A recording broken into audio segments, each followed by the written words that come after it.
반갑습니다. 몸 건강, 마음 건강의 건강지킴이 임송합니다. 눈 둘, 코 하나, 입 하나 다 같은 얼굴이지만 사실 지구촌 수억 명의 사람들 얼굴이 모두 다르다고 하죠. 정말 그럴 것 같아요. 사람마다 마음도 다르고 생각이 다르고 또 얼굴로 드러나는 감정도 천차만별일 테니 모두 다를 수밖에 없을 것 같습니다. 또 살아가면서 얼굴도 변해간다고 하는데요. 욱하는 성격의 얼굴 아니면 차분한 얼굴, 맞아요. 자신의 생활 모습과 비슷하게 닮아간다고 해요. 오늘 하루 내 얼굴을 보면서 지금 내가 어떤 마음인지, 지금 내 성격이 어떻게 변해가는지 한 번쯤 점검해보는 것도 괜찮을 것 같죠? 몸 건강, 마음 건강 오늘 순서 시작합니다. 라디오로 생방송되는 오전 11시 유튜브에서 원음방송 또는 몸건강, 마음건강 라이브를 검색하시면 실시간으로 방송에 참여하실 수 있고요. 오른쪽 하단의 구독 버튼 누르시면 원음방송의 다양한 컨텐츠들도 만나실 수 있습니다. 오늘 몸건강, 마음건강 서울시 강남구 자양미 한의원 박정민 박사님과 함께합니다. 건강상담 원하시는 분들은 전화주세요. 서울 02-823-2000번 서울 전화 02-823-2000번이고요. 문자 상담도 가능합니다. 샵 8970 우물정 누르시고 8970으로 보내주시면 됩니다. 짧은 문자 50원, 긴 문자, 사진 문자는 100원의 정보 용료가 부과됩니다. 신청하실 땐 상담받으실 분의 키, 몸무게, 연세를 적어주시고요. 얼굴 사진이나 아픈 부위의 사진도 함께 보내주시면 더욱 자세하게 상담받으실 수 있습니다.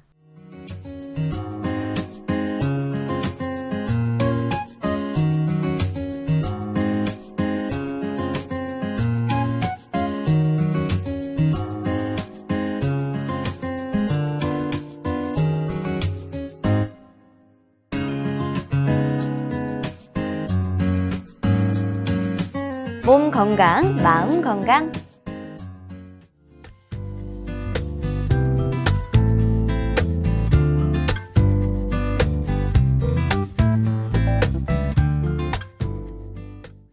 오늘의 미니 강의는 박정민 박사님과 역류성 식도염에 관한 내용으로 함께합니다. 박사님 안녕하세요. 네, 안녕하세요. 박사님 정말 TV 광고를 보면 네. 역류성 식도염에 대한 약품이 굉장히 많이 광고로 나올 정도로 네. 이 역류성 식도염이라는 게 좀 우리 생활에 많이 퍼져 있다라는 네. 생각이 들거든요. 먼저 역류성 식도염이 왜 이렇게 많이들 생기는지 먼저 설명을 좀 해주시면 좋을 것 같습니다. 네. 역류성 식도염을 알기 위해서는 역류성 식도염이 발생하는 부위인 식도의 구조를 알아야 하겠죠. 네.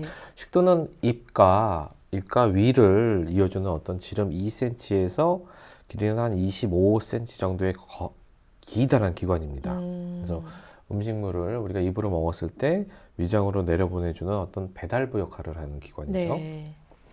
이 식도의 내벽, 그러니까 안쪽에 있는 벽은 두텁고 강한 상피세포로 이루어져 있고요. 네. 우리가 음식물을 먹었을 때 원활하게 내려가야 되지 않습니까? 그럴 수 있도록 미끈한 식도선에서 어떤 미끈한 점액이 분비돼서 음식물을 원활하게 내려갈 수 있게 하는 구조로 되어 있습니다.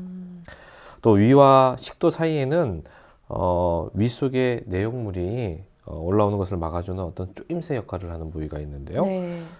이것은 이제 우리가 하부 식도 괄약근이라고 합니다. 그러니까 위로 내려간 음식에 식도 위로 이렇게 역류되면 안 되잖아요. 네. 그걸 꽉 막아주는 어떤 구조물이 있어요. 그거를 우리가 하부 식도 괄약근이라고 하는데 네. 위 입구에서 식도 방향으로 한 5cm에 이르는 부위를 말합니다. 이 괄약근의 괄약근은 이제 특정 기관을 열고 닫고 하는 어떤 일종의 밸브인데요. 이 근육에 문제가 생기면은 입구가 느슨해지겠죠. 그렇기 때문에 위에 들어갔던 물질이 역류하거나 네. 아니면 밸브가 아예 고장이 나서 열리지 않으면은 아래로 통과가 되지 않겠죠. 이런 문제가 발생할 수가 있습니다. 네. 우리가 보통 건강한 사람의 하부 식도 괄약근 같은 경우에는 평소에는 꼭 닫혀 있다가 음식이 들어가면은 그때 열리게 됩니다. 그리고 구토할 때 만약에 이제 우리가 이제 나쁜 음식을 먹었거나 네. 과음을 했을 때 구토할 수 있지 않습니까? 이때 잠깐씩 열려야 되는데요. 네. 역류성 식도염이 있는 경우는 노화가 생겨서 혹은 또 위 기능 이상으로 너무나 많은 위산의 영향으로 위액과 음식이 자꾸 식도 쪽으로 거꾸로 올라오는 이런 역류를 경험하게 되는 겁니다. 네. 보통 괄약근 하면 우리가 뭐 항문 부위에 있는 것만 생각하는데 우리의 이 식도에도 괄약근이라는 게 존재를 하는 거네요. 네, 모든 괄약근의 기능은 마찬가지입니다. 똑같습니다. 괄약근은 조여줄 때 조여주고 풀어줄 네, 때 풀어줘야 풀어주고. 됩니다. 항문 괄약근도 마찬가지죠. 조여줄 때 꽉 잡고 있어야지 제대로 잡고 있지 않으면은 대변 실금 같은 거, 네. 실금 같은 증상들이 나타나고요. 그리고 만약에 풀어줘야 되는데 못 풀어주게 되면요. 장폐색 같은 경우, 그 대장이 그 변이 나가지 못하는 그런 경우가 생기게 되는 거죠. 네. 마찬가지로 그런 경우가 식도와 위 사이에서 일어나는 질환, 그것을 이제 그 밸브가 망가진 질환 중에 하나를 역류성 식도염이라 표현하는 겁니다. 네. 근데 역류성 식도염은 좀 사실 굉장히 흔하기 때문에 이거를 그냥 뭐 나도 겪고 뭐 너도 겪는 그런 병이다 생각해서 가끔씩 약만 드시면서 방치하는 경우들이 사실 많이 있거든요. 네, 맞습니다. 네. 역류성 식도염은 방금 말씀하신 것처럼 뭐 일상생활에 큰 불편을 초래하지는 않습니다. 잠깐 불편할 뿐이죠. 네. 그래서 증상이 있더라도 치료를 미루고 방치하는 경우가 많은데요.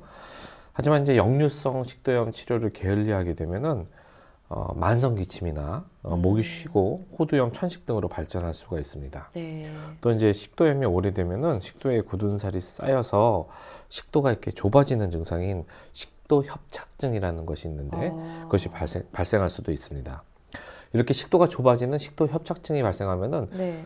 음식물이 내려가는 통로가 작아졌기 때문에 음식물 먹기 굉장히 힘들어지겠죠. 네. 그리고요, 또 아주 드물긴 하지만 식도염이 수년간 지속될 경우에는 식도암이 될 수도 있습니다. 암까지. 그렇죠. 또한 네. 식도암 위험 인자로 알려진 어떤 바렛 식도 같은 합병증이 나타날 수도 있습니다. 바렛 식도는 뭔가 좀 들어본 적이 많이 없는 것 같은데 이게 어떤 건가요? 네. 바렛 식도라는 건 뭐냐면 이제 식도가 오랫동안 위산에 노출이 돼서 네.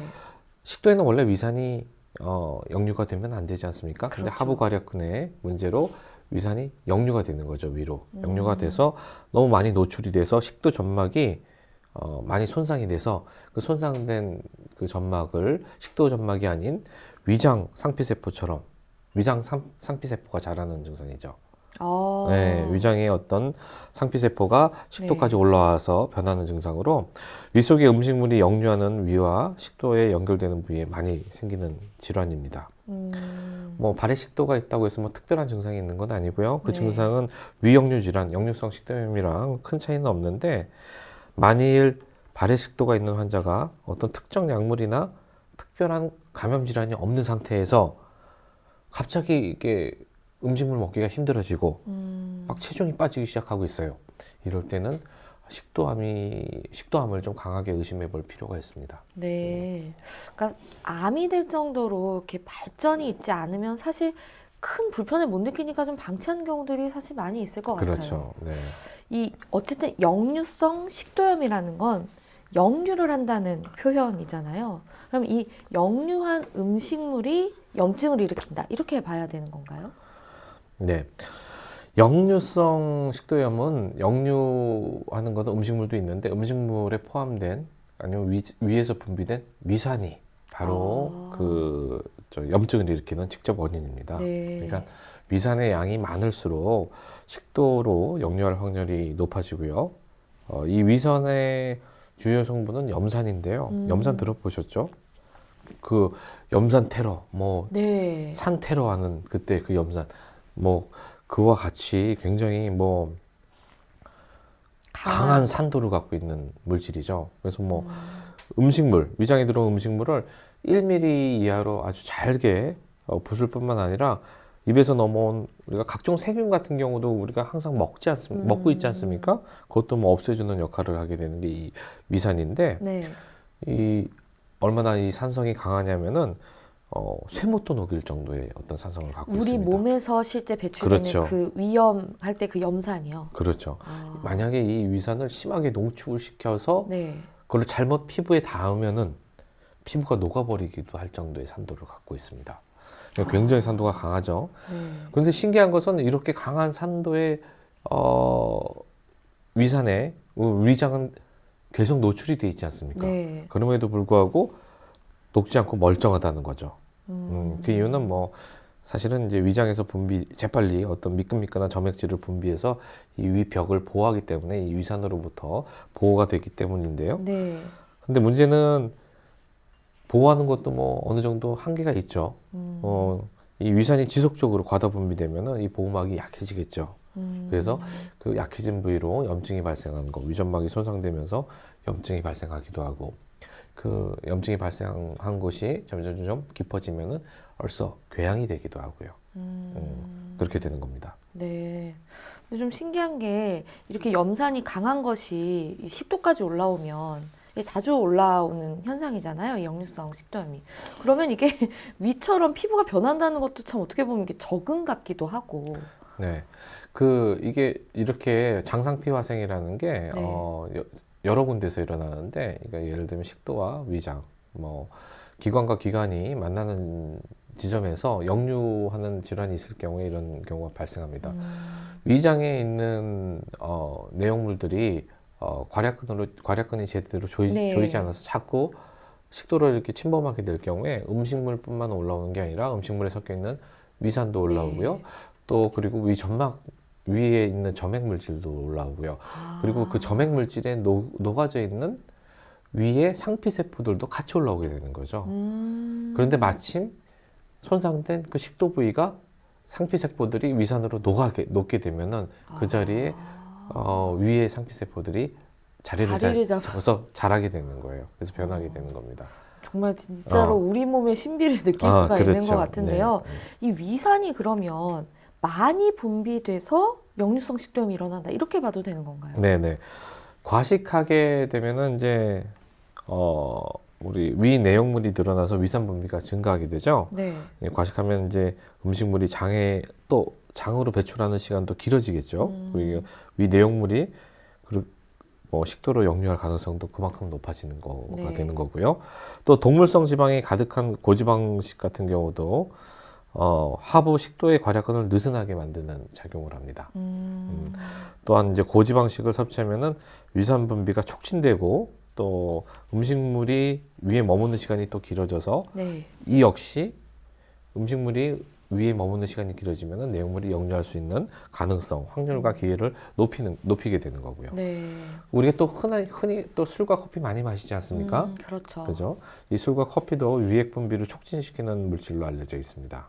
그래서 술과 커피를 자주 드시게 되면은 자연스럽게 위액량이 늘어나면서 위액 속의 위산이 증가해서 역류성 식도염을 유발하게 됩니다. 뭐 그 밖에도 뭐 오렌지 주스, 콜라, 포도주, 뭐 커피 같은 어떤 카페인 든 음료, 홍차도 마찬가지겠죠. 네. 초콜릿 같은 경우도 위액 분비를 증가시켜서 역류성 식도염 증상을 유발할 수가 있습니다. 그리고 또 먹고 바로 누우면 뭐 살찐다 이런 이야기들을 많이 하잖아요.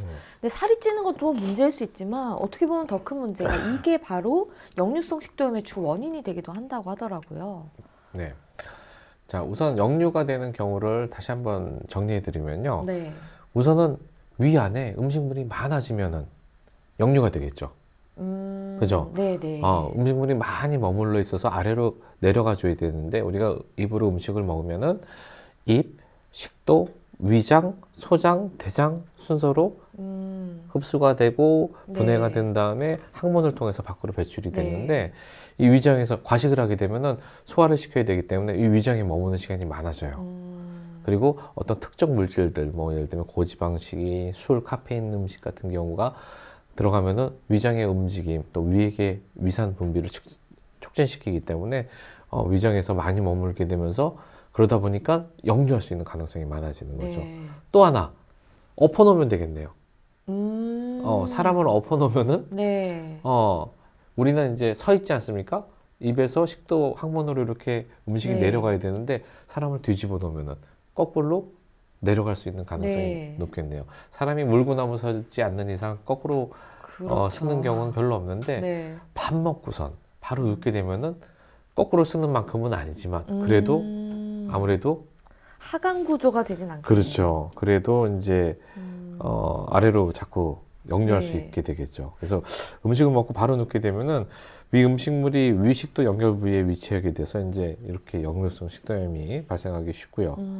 그래서 그걸 피하기 위해서는 취침 전 야식을 즐기는 습관을 피하는 게 가장 좋죠. 우선 안 먹는 게 제일 좋겠죠. 네. 또 만약에 먹었다면은 좀 오랫동안 네. 앉아 있다가 잘 때는 어떤 쿠션을 이용해서 또 이제 음. 상체 부위를 한 15에서 한 20cm 정도 이렇게 높게 하는 것이 좋습니다.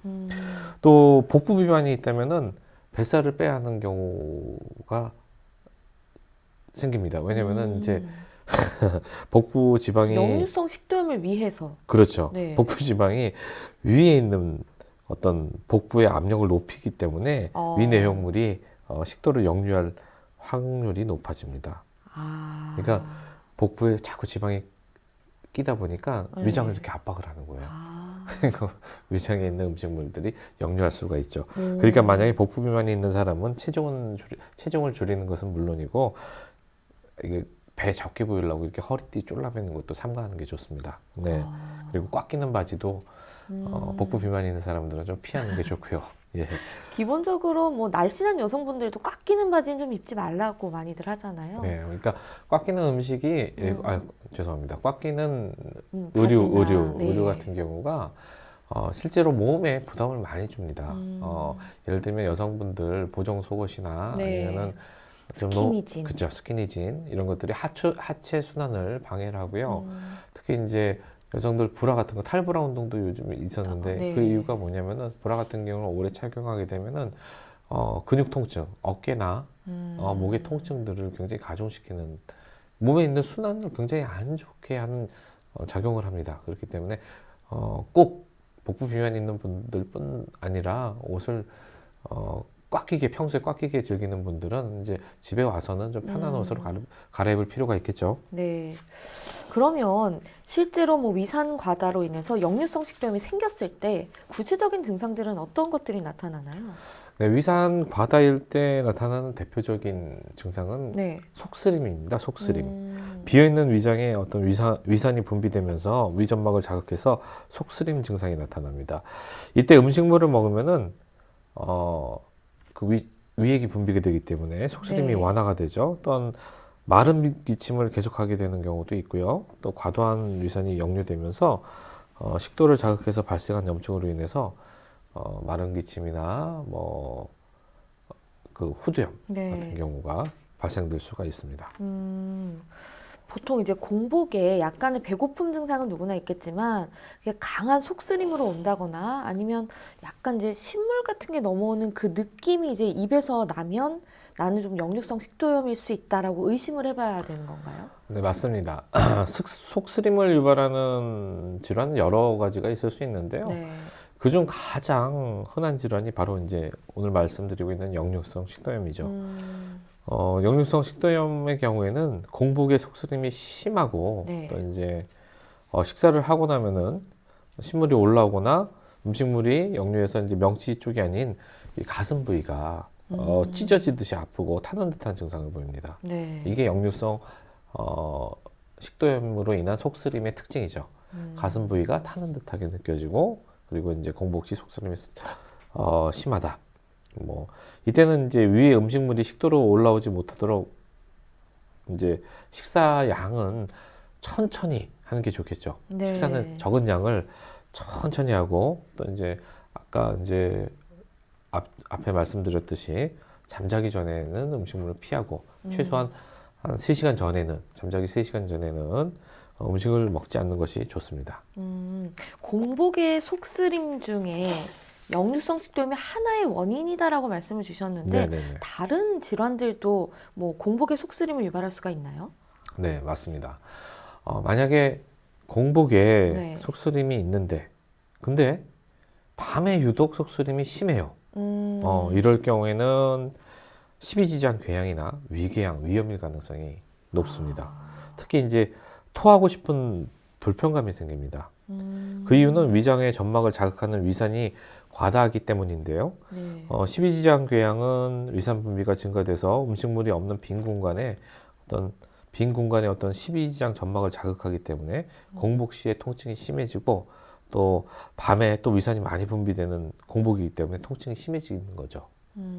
또 이제 위산 분비가 제일 많은 시간이 밤 11시에서 새벽 2시 사이 야간에 증상이 좀 심해져서 잠을 깨는 경우도 있습니다. 네. 일반적으로 음식을 먹게 되면은 음식물에 의해서 이제 위산이 묽어지게 돼서 통증이 경감되는 양상을 보이는 것이 이 위염, 위궤양 그리고 이제 12지장 궤양으로 인한 속쓰림입니다. 그러니까 공복에 속쓰림이 심하면서 밤에 좀 증상이 심하다. 그런데 밥을 먹었더니 통증이 좀 덜해진다. 이러면은 위염이나 위궤양 쪽 그리고 12지장 궤양 쪽의 어떤 속쓰림이다. 이렇게 봐도 되죠. 네. 이렇게 좀 위장 장애가 뭐 기능적으로 나타나는 경우가 어떤 건지 좀 더 자세한 설명을 좀 부탁드립니다. 그렇죠. 또 이제 다른 속쓰림의 또 다른 유형으로 속쓰림이 있는데 네. 소화불량이랑 이제 배가 막 아파요. 음. 이런 경우는 기능성 위장 장애로 인한 어떤 속쓰림일 수도 있는데요. 네. 이 기능성 위장 장애라는 것은 특별한 원인 없이 배가 소화가 잘 안 되고 속쓰림이 나타나고 더부룩거리고 또 뭐 부글거리는 증상들이 이런 위장관의 증상이 3개월 이상 지속되는 만성 질환을 말합니다. 위내시경 검사를 해도 뭐 특별한 이상 소견이 발생되지 않습니다. 네. 그리고 뭐 그럼에도 불구하고 환자는 자꾸 윗배가 아파요. 그리고 속이 불편하고 소화가 안 되고 트림을 자주 하는 등의 어떤 전형적인 소화불량 증상들이 주를 이루죠. 네. 흔히 이제 음식을 먹으면 증상이 더 심해진다고 표현을 하고요. 이런 분들은 이제 조금만 먹어도 배가 막 부르다고 그래요. 배불러. 그리고 이제 식후에 배가 팽창하는 느낌이 듭니다.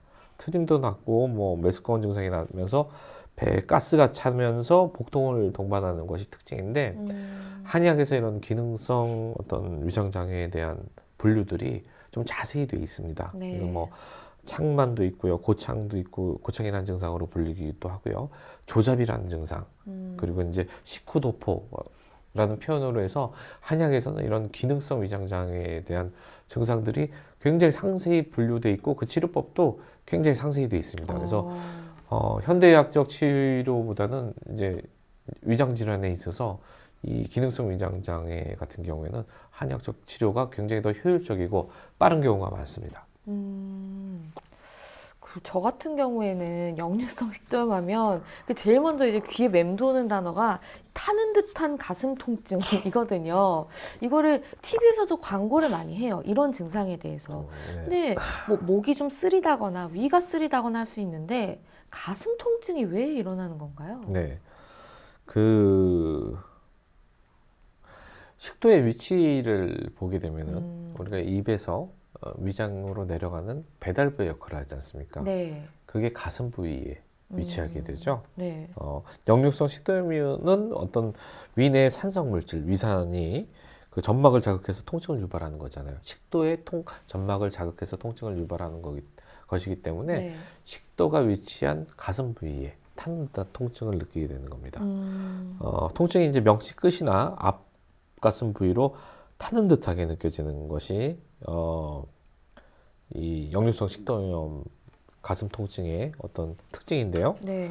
이게 누운 자세나 앞으로 이렇게 숙이게 되면은 좀 악화가 됩니다. 오히려 더 아프게 악화가 되고요. 또 위산이 역류해서 잠에서 깨기도 하고 또 이런 통증은 근데 위산으로 인한 거기 때문에 음식을 먹거나 아니면은 제산제, 우유 등으로 이렇게 좀 완화되는 경우가 있어요. 네. 그리고 상체를 이렇게 높이는 자세만으로도 통증이 경감되는 특징이 있습니다. 그러면 뭐 위쓰림이라든지 네. 뭐 아니면 뭐 산도가 뭐 좀 느껴진다, 신맛이 느껴진다 이런 증상이 없는데 가슴 통증이 있을 경우에도 내가 역류성 식도염일 수 있구나라고 의심할 수가 있나요? 가슴 통증만으로 내가 역류성 식도염이구나 이렇게 의심하는 것은 100% 맞지는 않습니다. 어폐가 있는. 그렇죠. 네. 가슴 통증은 그 외에도 역류성 식도염 외에도 협심증, 이거 좀 무서운 단어죠. 그리고 심근경색이 네. 있을 때도 있을 수가 있어요. 근데 이 가슴 통증은 좀 양상이 달라요. 우리가 역류성 식도염으로 가슴 통증이 있을 때는 타는 듯한 통증이 나타난다고 했죠. 근데 만약에 협심증이나 어떤 심근경색으로 인한 가슴 통증은 무거운 돌로 이렇게 가슴을 누르는 듯한 느낌이라고 합니다. 꽉 조이는 듯한 느낌이고요. 심장이 막 쪼인다. 아우, 막 심장이 쪼이는 것 같아요. 라는 표현을 많이 합니다. 그리고 너무 아파요. 또 가만히 있을 때 이렇게 가슴 통증이 생기는 것이 아니라 우리가 이제 무거운 것을 이렇게 갑자기 들 때, 또 운동할 때, 그리고 이제 달릴 때 있지 않습니까? 네네. 심장 근육이 빨리 뛸 때 이 통증이 더 심해지는 특징이 있죠. 그리고 이 통증은 뭐 공복에 심해지거나 뭐 이런 것이 아니라 움직일 때 심해진다고 했잖아요. 통증의 양상도 한번 나타나면은 짧으면 1분, 길면 15분간 지속되고 너무 통증이 심해서 어깨까지 같이 아플 수도 있고 네. 복부나 팔까지도 이어집니다. 또 뭐 그 외에도 뭐 폐색전증이라는 증상이 있는데 폐색전증이 있을 때도 가슴 통증이 있을 수가 있습니다. 폐색전증은 이제 급성 폐동맥 고혈압이 때문인데요. 네. 이게 이제 심박출이 좀 적기 때문에 심근경색이라 혼동할 수 있는데 이 폐색전증으로 인한 가슴 통증은 휴식 시에 갑자기 발생하는 겁니다. 그러니까 심근경색이나 협심증 같은 경우에는 우리가 운동하거나 움직일 때 갑자기 무거운 걸 들을 때 발생하는 빈도가 높다고 했지 않습니까? 네. 근데 폐색전증으로 인한 가슴 통증은 그 양상이 반대죠. 휴식 시에 가만히 잘 쉬고 있는데 갑자기 가슴 통증이 발생하는데 그 양상은 좀 뻐근하다. 네. 뻐근하고 답답함이 느껴지는 게 특징입니다. 그리고 혹은 또 예리한 통증으로 이 폐색전증으로 인한 가슴 통증 같은 경우에는 호흡곤란이 동반될 수가 있고요. 네. 뭐 빈호흡이라고 해갖고 막 이렇게 숨을 쉬게 되는 경우, 청색증, 불안증이 동반됩니다. 그 빈호흡이라는 것은 이제 숨을 좀 몰아쉰다는 느낌을 말하는 거고요. 네. 또 기흉도 흉통의 원인인데요. 그러니까 기흉이라는 어떤 폐질환도 있어요. 네. 그러니까 구멍이 있는 거죠. 그렇죠, 네. 그렇죠. 예. 예전에 이제 침 맞고서 뭐 기흉 생겼다 뭐 이런 경우가 많이 있는데 네. 예전에는 침을 막 거의 뭐 이 볼펜 같은 두꺼운 침을 사용해서 이 폐부에 잘못 넣으면은 기흉이 생길 수도 있는데 요즘 그 한의원에서 사용하는 침은 일회용 침으로 굉장히 얇습니다. 실제로 기흉이 생길 확률은 거의 없고요. 보통은 이제 그냥 환자 상태가 허약한 상태에도 그냥 자연적으로 기흉이 생기는 경우도 있는데요. 이때도 가슴 통증이 나타납니다.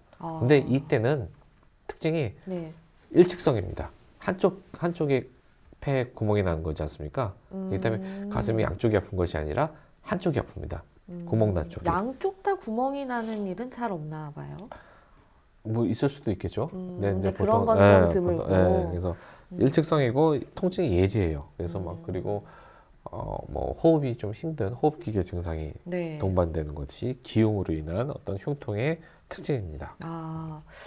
이 가슴 통증이 역류성 식도염의 한 증상이긴 하지만 네. 만약에 식도염의 다른 증상들이 나타나지 않고 말씀하신 것처럼 가슴 통증이 있다면 이런 어떻게 보면 더 심각한 증상일 수 있기 때문에 꼭 검사를 받아 보셔야겠네요. 그렇죠. 이 역류성 식도염은 치료가 잘 되는 편인가요? 네, 역류성 식도염은 적절히 약을 잘 먹으면은 치료가 잘 됩니다.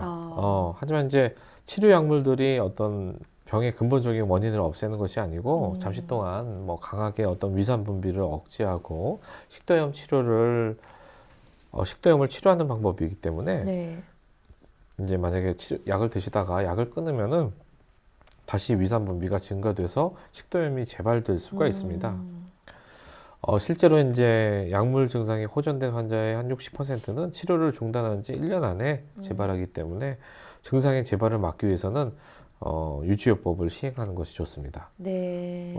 무엇보다도 재발의 위험성을 줄이기 위해서는 반드시 생활 습관의 개선이 필요하죠. 역류성 식도염을 일으키는 원인은 뭐 여러 가지가 밝혀져 있는데요. 뭐 스트레스도 있고 뭐 여러 가지가 밝혀져 있는데 대부분 거의 모든 부분들이 생활 습관에 기인한다고 보시면 맞습니다. 네. 그럼 한방적으로 역류성 식도염을 치료한다면 어떤 방법들이 사용이 되나요? 네. 양약적 방법도 치료가 잘 되고 한약적 치료도 잘 되는데 네. 역류성 식도염 환자들은 생활 습관이 잘못됐기 때문에 역류성 식도염이 발생한다고 제가 말씀을 드렸지 네. 않습니까? 그래서 조금 치료하니까 좋아져요. 그러면 그 생활을 안 바꾸고 또 살게 되면 또 재발하고 또 재발하고 이걸 반복하게 됩니다. 그 반복하다 보면은 그 위장이 상당히 약해지겠죠. 식도나 위장이 어떤 기능도 떨어지게 되고 상당히 그 반복된 손상으로 인해서 장기가 손상이 많이 됩니다. 네. 그렇기 때문에 나중에 후로 갈수록 만성된 상태로 갈수록 치료가 어려워지는데요. 거기 그쪽으로 가면은 사실 한의학적 치료 방법이 굉장히 도움이 많이 됩니다. 우리가 한의학에서는 네. 크게 역류성 식도염 치료에 있어서 세 단계로 나누어서 접근해 봅니다. 우선은 이제 가장 초기에는 비정상적으로 물체된 어떤 위장의 열을 풀어주는 치료를 합니다. 위장의 열이라는 것은 우리가 흔히 말하는 염증입니다. 염증 반응이 있을 때 한약에서는 네. 열이 있다라고 표현합니다. 그래서 위열이 있다, 어떤 위장에 어떤 열이 있다 이렇게 보시면 되는 거고요. 치료 방법은 위장열을 풀어주는 한약과 약침, 온열요법 등을 복합적으로 사용합니다. 그래서 위장에 열을 솟아시켜줘서 염증을 치료하는 양방적인 치료 방법과 똑같은 치료 방법이라고 보시면 되는 거고요. 네. 어느 정도 이제 물체된 위장의 열이 풀어졌으면 그 다음 단계 위를 튼튼하게 해주는 보유의 단계로 들어섭니다. 이 부분부터가 이제 양방과는 좀 차별적인 단계에 들어서는 건데요. 네. 취약해진 어떤 장기의 기운을 끌어올리고 항상성을 회복시켜주는 단계입니다. 역시 이제 치료에 있어서는 위장을 튼튼하게 해주는 한약과 약침, 온열요법 등을 복합적으로 사용하게 되고요. 이렇게 해서 위장이 튼튼해지면 마지막으로 역류성 식도염을 근본적으로 치료하기 위해서 마지막 단계인 오장육부와의 어떤 균형을 맞추는 치료를 합니다. 그렇게 돼서 이제 다시 재발까지도 예방하게 되는 거죠. 네. 이 세 단계를 거치면서 치료하게 되면은 역류성 식도염에서 좀 완전히 벗어날 수가 있고 벗어났다고 볼 수 있습니다. 네. 그럼 마지막으로 뭐 실제 치료 사례와 좀 굉장히 생활 습관 관리가 중요하다고 하셨는데 네. 어떻게 좀 생활 습관을 관리하시면 좋을지에 대한 가이드 부탁드립니다. 네. 앞서 사실은 이제 제가 이제 역류성 식도염 유발하는 인자를 설명하면서 말씀을 드렸는데 그 반대로 생활하면 되는 거죠. 우선은 식도염, 역류성 식도염이라는 것은 위산이 과하게 분비가 돼서 네. 어떤 식도에 자극을 하는 것이기 때문에 위산의 분비를 좀 줄여주는 생활 습관이 필요합니다. 위산의 분비를 늘리는 생활 습관이 과식과 네. 고지방식이 카페인, 술, 오렌지 주스, 그 포도 주스, 그 포도주 뭐 이러한 음식물들이 위산 분비를 과일이 많이 도움되진 않을 수가 있겠네요. 역류성 식도염에. 신맛의 과일 같은 경우에는 이제 위산 분비를 촉진시킬 수가 있으니까요. 네. 그 평소 이제 괜찮은 분들 같은 경우는 상관이 없는데 역류성 식도염이 있다. 평소 위산 분비가 심하다. 이런 분들 같은 경우에는 피하는 것이 좋겠죠. 그러니까 이런 음식들을 피하는 게 좋고요. 네. 또 과식을 하게 되면 위장에 머무는 시간이 길지 않습니까? 네. 그렇기 때문에 또 반대인 음식을 조금씩 천천히 먹는 습관. 네. 이것이 또 역류성 식도염을 피하는 방법이고요. 잠자기 3시간 전에는 밥을 먹지 마라. 그죠? 잠자기 3시간 전까지 네. 모든 식사는 끝내야 되는 거죠. 최소한. 참 머리로는 아는데 그렇죠.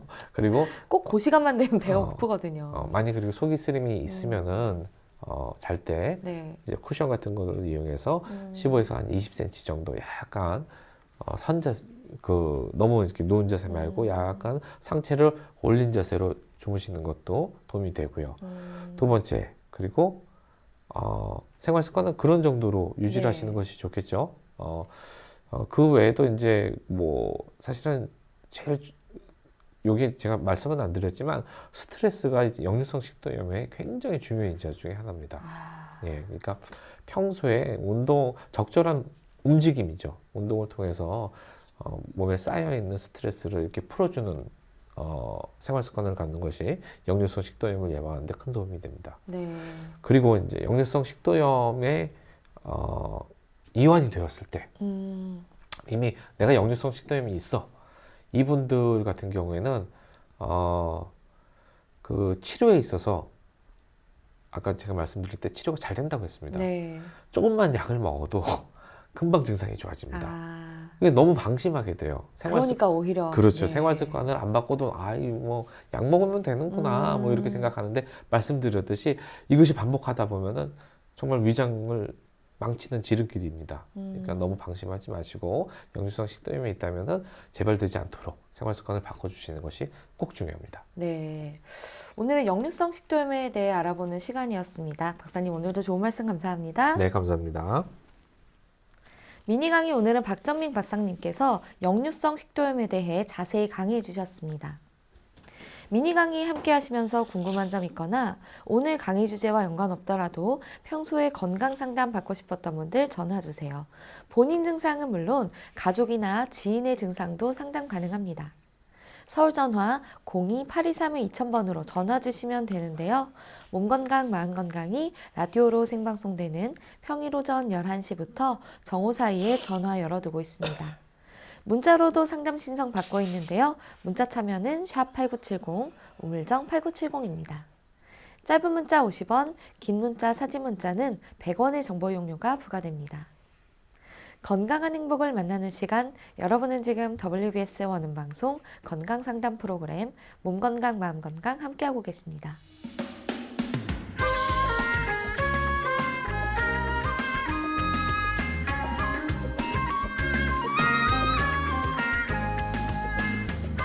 날이면 날마다 찾아오는 시간이 아닙니다. 약이 되고 복이 되는 꿀같은 건강정보 튼튼보감 시간입니다.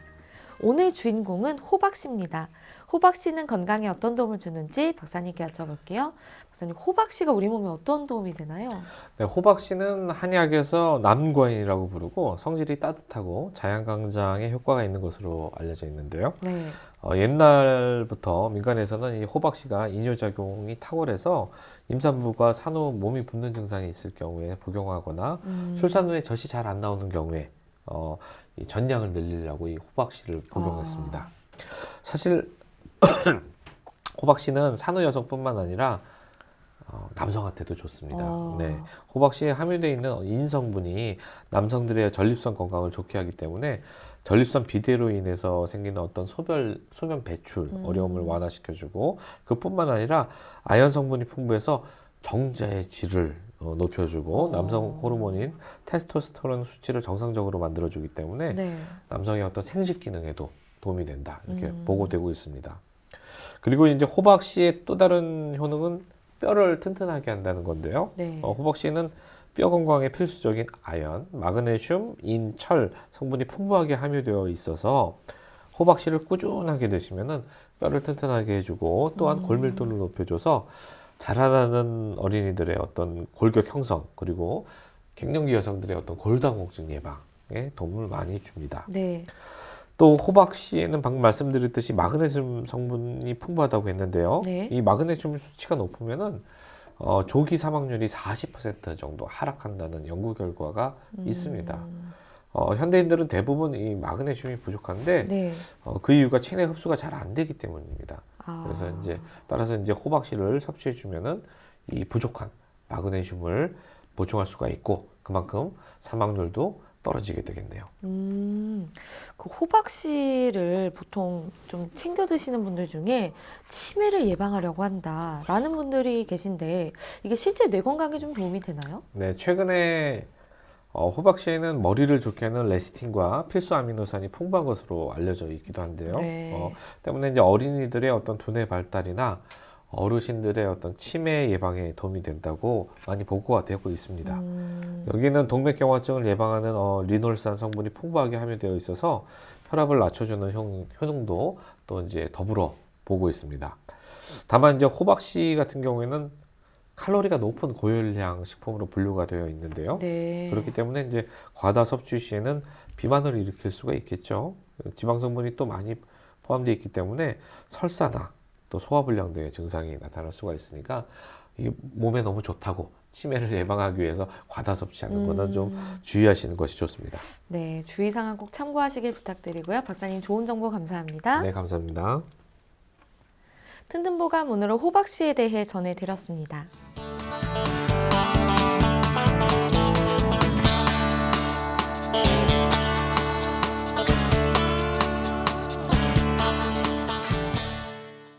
자, 그럼 오늘의 건강상담 시작해 볼 텐데요. 건강상담은 체질이나 상황에 따라 개인차가 있을 수 있다는 점 미리 말씀드립니다. 상담 전화 서울 02-823-2000번입니다. 몸건강, 마음건강은 TV와 라디오를 통해 방송됩니다. 원음방송 TV는 스칼라이프 채널 187번, KT 올레TV 239번, SKBTV 309번, LG 플러스 278번, 딜라이브 239번, CJ 헬로 238번, 현대 HCN 549번, 제주 KCTV 375번, 금강방송 796번입니다.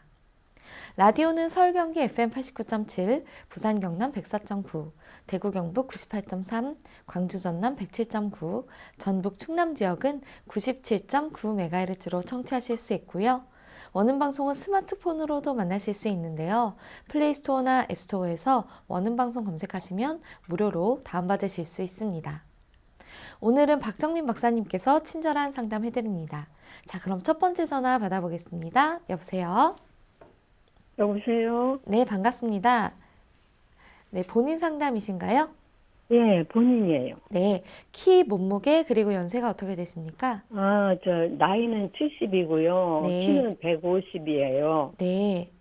지금 몸무게 알고 계신가요? 아, 49kg 됐어요. 아, 네. 지금 제 옆에 박정민 박사님 계십니다. 편하게 상담 받아보세요. 예. 네, 어머니 안녕하세요. 네, 안녕하세요. 제가 오늘 방송을 들었거든요. 아, 네. 예, 제가 너무 그 역류성이 심해서 아, 이제 최악의 상태까지 왔어요. 최악의 상태라는 게 어떤 거죠? 그러니까 머리도 아프고 오심이라고 그러죠. 네. 그게 너무 심하고 일상생활 하기가 너무 거기에 집중되고 꽂혀서 좀 다른 것들이 잘 안 들어와요. 그러니까 너무 증상이 심해서 일상생활 예. 하기가 힘들 정도다라는 예. 거죠. 얼마나 그런데 되셨는데요? 그건 오래되긴 했어요. 근데 오늘 강의하신 것처럼 조금 괜찮아지고 그냥 양배추 같은 거 먹으면 좀 좋아지고 이제 그래 좀 많이 된 거죠. 근데 네. 요즘엔 너무 지독하게 해서 좀 너무 힘들어가지고 네. 어떻게 해야 될지. 그런데 또 그 비용은 또 얼마나 들어가는지 그게 또 실보험 이런 것이 없어서 그렇죠. 그게 좀 저한테 좀 그런 거 어떤 건가 그게 더 궁금하고 그래요. 맞아요. 빨리 우리 한약도 처방이 보험이 되고 이렇게 하면 참 좋은데 예. 이제 바로 이제 역류성 식도염 자체는 제가 오늘 설명해 드렸듯이 참 네. 어려운 질환은 아닙니다. 굉장히 잘 날 수 있는 질환인데요. 너무 잘 네. 났다 보니까 사람들이 방심하게 되는 거죠. 방심하고 예. 재발을 반복하게 되면은 이제 네. 위장 자체의 기능이 많이 떨어지고 그리고 예. 너무 예. 이제 그 기관 자체가 너덜너덜해진다고 표현을 할까요? 굉장히 손상이 심하게 되는데 예. 이제는 그 염증을 치료하는 거에서 그치지 않고 염증 치료 자체도 잘 안 됩니다. 이렇게 되면은 예. 염증 치료 자체도 잘 안 되고 염증 치료를 어렵게 해낸 다음에 위장을 튼튼하게 하는 치료까지 해야지 이 고통에서 좀 벗어나실 수 있을 것 같고요. 그리고 많은 분들이 이제 식습관이나 어떤 이제 생활 습관도 큰 원인이 되긴 되는데 예. 제가 이제 설명을 이 부분까지 못 드렸는데 체질 소인도 이 역류성 식도염에 어떤 영향을 미칩니다. 예를 들면은 우리 어머니 같은 경우에는 제가 지금 전화상으로 보지는 못했어요. 어떤 분인지 보지는 못고 전화상으로 그냥 키 몸무게 140에 49kg 정도 되는 이런 정도의 체형을 갖고 계신 분들 경우에는 체질적으로도 몸에 좀 화가 많은 경우에 예, 맞습니다. 그죠. 스트레스나 예, 화가 화가 많은, 좀 있어요, 그죠. 저한테. 스트레스나 화가 있을 경우에 이제 이 예, 역류성 예. 식도염이 굉장히 심해지는 경우가 있어요. 이때는 양약적 예. 치료는 잘 안 나고요. 한약에서 이제 이 확 끄는 처방이 있어요. 양격산화탕이라는 예. 처방이 있는데 이것으로 이게 역류성 식도염 처방이 아니에요. 아닌데 예. 몸에 있는 화를 꺼주는 처방임에도 불구하고 몸에 있는 예. 화가 풀리면서 역류성 식도염이 같이 나게 되는 연격산화탕, 양격산화탕이에요. 양격산화탕. 예, 근데 요거를 그냥 원방을 쓰는 게 아니라 가감을 해야 되기 때문에 가까운 예. 한의원에 가셔서 진단을 예. 받아보시는 게 나을 것 같아요. 예. 한의원에 가지고요. 예. 그러면 거기 그 지금 박성민 선생님 그 병원에 가게 되면 비용은 얼마 정도 들어야 될까요? 글쎄요. 이게 제가 지금 전화상으로는 상담하기가 좀 곤란하고요. 왜냐면은 예. 이제 직접 봐야지 좀 정확한 예, 어, 봐야 돼요. 예, 제가 근데 봐야죠. 제 목구멍 상태가 환히 뿔린 상태 그런 느낌이 들어요. 네. 예. 목구멍이 환히 뚫렸다는 게 무슨 의미시죠? 그러니까 그 오심이 올라오면서 네. 이렇게 관략근이 전부 다 열린 상태. 아, 그렇죠. 그런- 그런 느낌이 드신다고요? 네. 네, 그런 느낌이 들어요. 그렇죠. 예. 이게 이제 바로 보위랑 이제 튼튼하게, 기관을 튼튼하게 해야 된다는 게 바로 이런 부분이죠. 너무 지속적인 손상에 의해서 그 기능을 제대로 못할 정도로 예. 기능이 악화가 된 거예요. 이거는 이제 네. 이게 식도추나라고 해서 사실 아까 약침 얘기해드렸는데 약 이름이 뭐라고 했죠?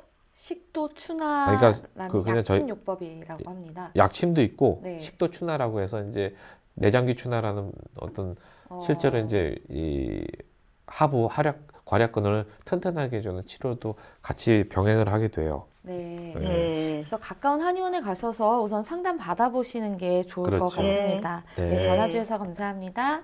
네, 알겠습니다. 고맙습니다. 네. 네, 건강 상담은 체질이나 상황에 따라 개인차가 있을 수 있다는 점 참고 부탁드립니다. 계속해서 다음 전화 받아보겠습니다. 여보세요? 여보세요? 네, 반갑습니다. 네, 안녕하세요. 네, 본인 상담이신가요? 네, 지금 우리 아저씨 상담인데요. 아, 네. 그럼 키, 네. 몸무게, 그리고 연세가 어떻게 되시나요? 연세는 70 하나고요. 네, 몸무게는 65kg고요. 네. 키는 160이요. 아, 네. 지금 제 옆에 네. 박정민 박사님 계십니다. 편하게 상담 받아보세요. 네, 네, 안녕하세요. 말씀해 예, 주세요. 안녕하십니까? 네. 다름이 아니고요. 네. 그 입이 그렇게 자주 헐고, 네. 그 분해염이 자꾸 생겨요. 네. 그래서 상담 좀 하려고 전화드렸는데요. 남편분이 구내염이 자꾸 생긴다는 거죠? 예, 네. 예. 구내염이 그렇게 자주 생기는 건 얼마나 되셨는데요? 한 3, 4개월 됐어요. 그래서 일이 힘들고 그러면은, 자꾸만 이렇게 분해염이 생기는 것 같아요. 예전에도 그 구내염은 자주 생겼나요? 예전에는 구내염이 별로 안 생겼어요. 이번에 생겨서 오래 가시나 봐요? 예, 또 났다가 네. 또 그러고 그래요. 뭐, 입 허는 거 외에는 다른 증상은 없으시고요? 좀 요새 걸려서 식은땀이 좀 났더라고요. 식은땀. 예.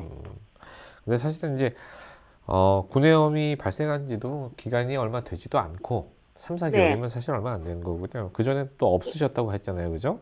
예, 예. 그리고 뭐 이게 났다 안 났다 하는 거잖아요. 이제 네. 구내염이 발생했다가 좀 지나면 없어졌다가 또 발생하고 또 예, 발생하고 예, 있는 예. 거죠. 그죠? 예, 이제 예. 이런 뭐 간단한 이런 헤르페스 그러니까 예를 들면 이제 구내염 바이러스 예. 뭐 이런 경우에는 그냥 피곤하면 생길 수 있는 증상이거든요. 아, 몸이 많이 안 좋구나라고 표현을 하면 돼요. 이럴 경우에는 예. 가장 흔한 가능성으로 말씀드리는 겁니다. 그냥 단지 네네. 우리 이제 남편분께서 너무 네. 너무 힘들어요. 이제 연세도 71세잖아요. 그죠? 예. 나이가 많이 먹게 되면은 이제 우리 한약에서 신장의 기운이 떨어진다고 합니다. 신장은 네. 물의 기운이라고 네. 해서 신장의 기운이 네. 떨어지면은 네. 상대적으로 불의 기운이 심장의 기운을 제어하지 못하게 되는 거죠. 심장은 네. 화의 기운인데요. 이 화의 기운이 치성하게 되면은 네. 입이 자꾸 헐게 됩니다. 네. 근데 그 원인은 염증 때문에 허는 것이 아니고 실제로는 몸이 피곤해져서 이렇게 허는 경우가 많아요. 한약에서 네. 이렇게 보고요. 그런데 만약에 네. 질문을 그리고 뭐 식은땀도 났기 때문에 제가 이렇게 말씀을 드린 거고요. 그리고 이게 가장 예. 흔한 그냥 편한 네. 진단일 거고 거의 맞을 것 같습니다. 그래서 네. 남편분이랑 한의원 가셔서 보약 드시면 될 것 같은데 그럼에도 불구하고 또 하나 네. 조금 그냥 넘어가지 말아야 될 거는 단순 네. 구내염이라고 했는데 3, 4개월이라고 했는데 이게 자꾸 재발이 되고 네, 그리고 나중에 재발되고. 스테로이드로 잘 낫지가 않게 되고 네. 그 낫지 않은 것이 한 2개월 이상 지속되고 3개월 이상 지속되면은 네. 구강내 평편태선이라는 질환이 있습니다. 나중에 네. 설암까지 진행될 수 있는 질환인데요. 네. 뭐 이런 경우도 많이 생길 수가 있으니까 이런 것도 한번 체크를 해보셔야 돼요. 네. 이런 네. 경우는 이제 조직 검사로 확진을 할 수 있는데 우선은 그 가능성은 우선 네. 이 평편태선의 어떤 또 이제 특징적인 증상들이 있어요. 하얗게 네. 그 입안이 이렇게 퍼지는 네. 듯한 느낌이 있는 네. 증후들이 있는데 이런 것들은 네. 이제 어떤 전문의의 상담을 받아봐야 되니까요. 네. 이런 가능성도 잊지 말고 한번 체크해 보시기 바랍니다. 네, 그럼 참고하시길 어디로 부탁드리고요. 내공 가까운 한의원이나 병원 가셔서 다시 검사 받아보시길 그럼 부탁드리겠습니다. 단단히만 차 같은 거 먹는 네, 건 저희 없고요. 시간이 다 돼서요. 다음번에 다시 예. 전화 부탁드리겠습니다.